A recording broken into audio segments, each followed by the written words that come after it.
Nós estamos a quase 500 quilômetros do Cairo, a capital do Egito, em direção sul, na península do Sinai, justamente para conhecer o Monte Sinai, o Monte Horebe e o famoso monastério de Santa Catarina.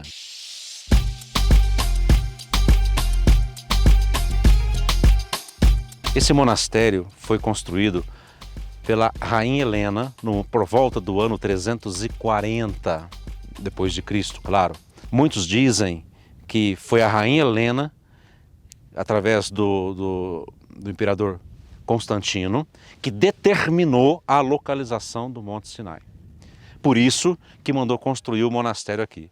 E não é verdade isto. Como eu já disse, monges eremitas cristãos já estavam aqui antes da rainha Helena construir uma capela aqui, inaugurada no ano 340. E o motivo que ela construiu é justamente isto, porque aqui já viviam monges cristãos antes dela, antes do imperador Constantino determinar a construção e pagar pela construção da capela de Helena aqui. Portanto, cristãos já viviam no lugar tradicional do Monte Sinai, que fica na península do Sinai, no Egito. A Helena construiu uma pequena capela para marcar a entrada do Monte Sinai. Ou seja, todos aqueles que fossem acessar o Monte Sinai que está para cá, teria que passar em frente à pequena igreja, a pequena capela que ela fez. E ficando assim marcado o lugar, visto que monges já estavam em toda a região do Monte Sinai. Estavam aqui, estavam em Refidim também. Então ela resolve ouvir o apelo dos monges e construir uma capela na entrada do Monte Sinai. Esta capela, inaugurada por volta do ano 340, quando chegou no ano 530, 540, Justiniano, o imperador, ele mandou construir, ou seja, ampliar a capela e construiu essa muralha em torno da capela de Helena. E a capela de Helena ficou no centro, dentro das muralhas, que passou a ser uma pequena fortaleza, porque sofria constantes ataques dos beduínos. Por isso que a fortaleza, ou seja, o muro que Constantino construiu, não tinha entrada, não tinha porta. Era somente içados por cordas para cima e descia por cordas para baixo, para não ter como ponto fraco de entrar dentro das muralhas do monastério. Pois bem, a igreja de Helena, ela existe até hoje, está bem no centro da construção.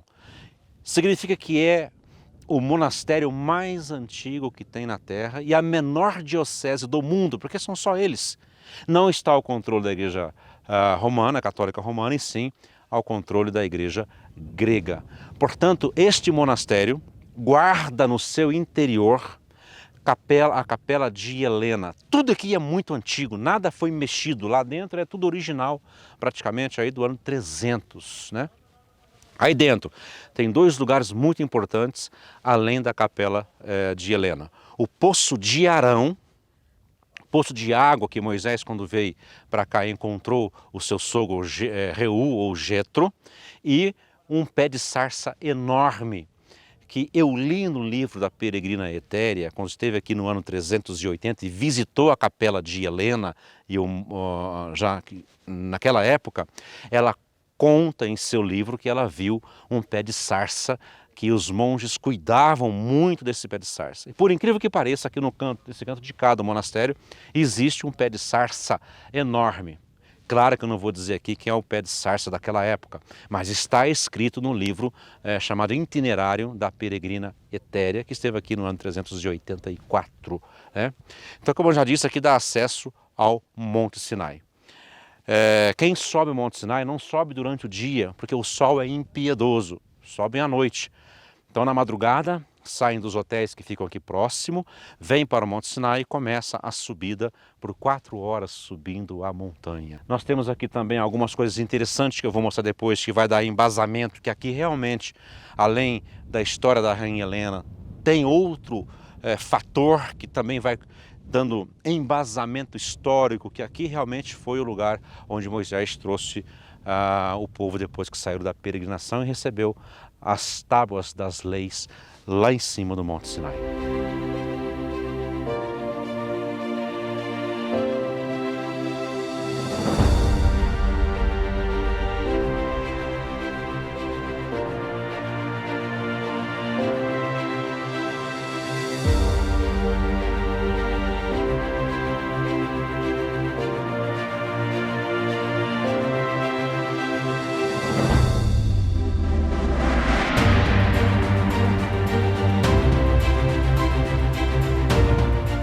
Aqui está o Monte Horebe, com aquela capela em cima. Esse monte ele foi descrito também na antiguidade por alguns viajantes, entre eles também a peregrina Etéria. O Monte Sinai e o Monte Horebe às vezes se confundem na Bíblia. Às vezes é chamado de Horebe, todo o Sinai. E às vezes é nomeado somente o Monte Sinai, que fica à direita, que nós não vemos daqui. Aliás, o Monte Sinai, ele é um maciço, ele é uma cadeia de montanhas.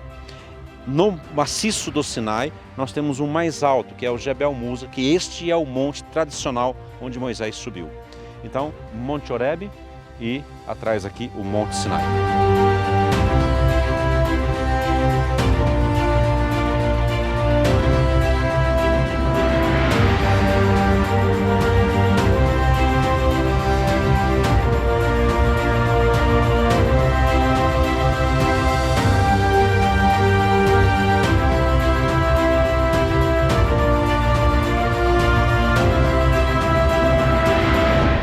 Bem, como a placa indica, nós estamos aqui na entrada do Monte Sinai. A região chama-se Santa Catarina, inclusive o monastério chama-se Santa Catarina em homenagem a uma santa que vivia em Alexandria e chamava Santa Catarina, que morreu e virou mártir da igreja e o monastério leva o seu nome. Então a partir daqui é que os grupos começam a subir o Sinai por essas trilhas, 7 quilômetros andando por trilhas na montanha até chegar na parte final.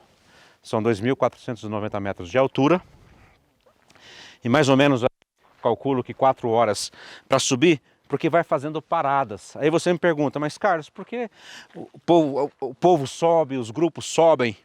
Olha, não só religiosos sobem aqui, não só cristãos sobem o Monte Sinai, mas muçulmanos também sobem o Monte Sinai. Ao contrário do que muitos pensam, muçulmanos também vêm aqui.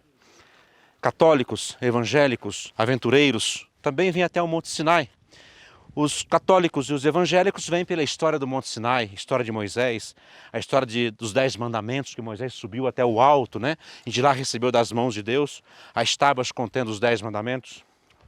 Os aventureiros vêm pelo prazer de subir uma montanha dessa envergadura, né? E os muçulmanos vêm porque tem em Moisés um grande profeta também. Aqui então é a entrada do Monte Sinai. Há pessoas que pegam camelos para subir o Sinai, porque eu não sou muito dessa ala aí de usar animais para questões turísticas, né? Acho que é fazer o animal escravo do ser humano. Tem que caminhar devagar, descansando, até conseguir chegar lá em cima no amanhecer, já com o sol levantando, ter aquela vista sensacional e você poder dizer, olha, eu subi o Monte Sinai. Eu estive no mesmo lugar que Moisés esteve. Porque lá no livro de Deuteronômio fala que Deus desceu em cima do Monte Sinai e, segundo a Bíblia, o monte tremeu e fumegou, porque Deus descera sobre ele. Por isso que essas pedras estão caídas, roladas. Estudos comprovaram que elas estão caídas porque parece que o monte levou um chacoalhão. Está lá em Deuteronômio. Está lá em Êxodos, se não me engano, capítulo 19, que fala sobre esse tremor de terra que teve aqui, quando Deus desceu e falou com Moisés, e as pedras caíram. Então, a gente sobe o Monte Sinai, andando entre essas pedras enormes que estão caídas, até conseguir atingir o topo.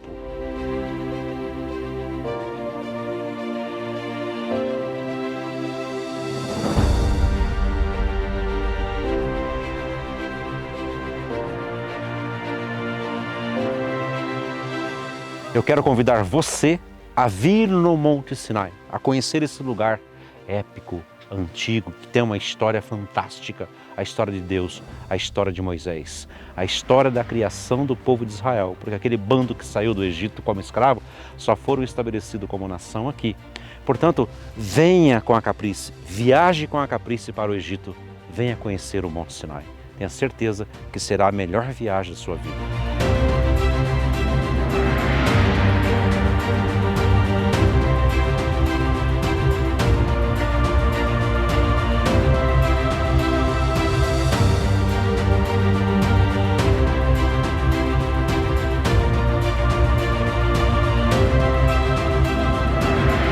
Venha para Monte Sinai com Caprice Turismo.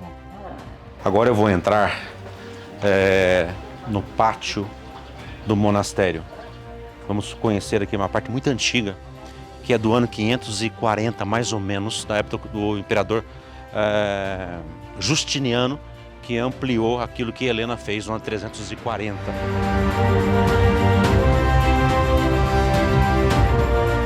E é muito legal você entrar num lugar deste e ver que realmente tudo é muito antigo. Não tem nada aqui que tem 1000 anos.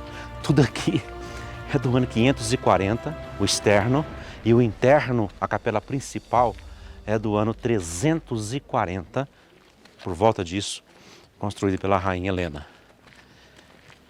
Não tinha porta quando Constantino ampliou, essa porta aqui não existia. Só existia essas caixas de madeira para içar as pessoas e materiais para cima, para dentro da fortaleza, que era uma fortaleza, né? De medo que os beduínos, os sarracenos, né, invadissem, que eles estavam fazendo constantes assédios aqui no monastério. Então não tinha essa porta. Essa porta ela é a porta mais recente. Então tudo subia e descia por cordas através destas estruturas no monastério. Portanto, isso aqui é muito antigo. É mais antigo do que o próprio imperador Constantino e a rainha Helena. Porque os monges e eremitas cristãos já viviam nessa região aqui antes do imperador Constantino. Então quando alguém falar, foi o imperador Constantino que elegeu esse lugar como sendo o Monte Sinai, a pessoa não conhece história, não estudou nada, só vai no copia e cola. A verdade é que isso aqui, os monges cristãos já viviam aqui antes da rainha Helena.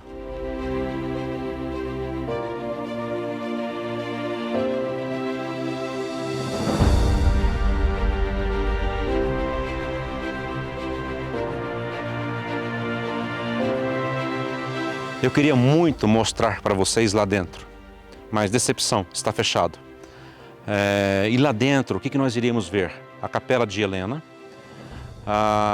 o poço de Arão, que tem água até hoje, cavado na rocha, e a suposta sarça, pé de sarça, que a peregrina Etéria já escreveu sobre ela no ano 380 depois de Cristo, mas infelizmente está fechado.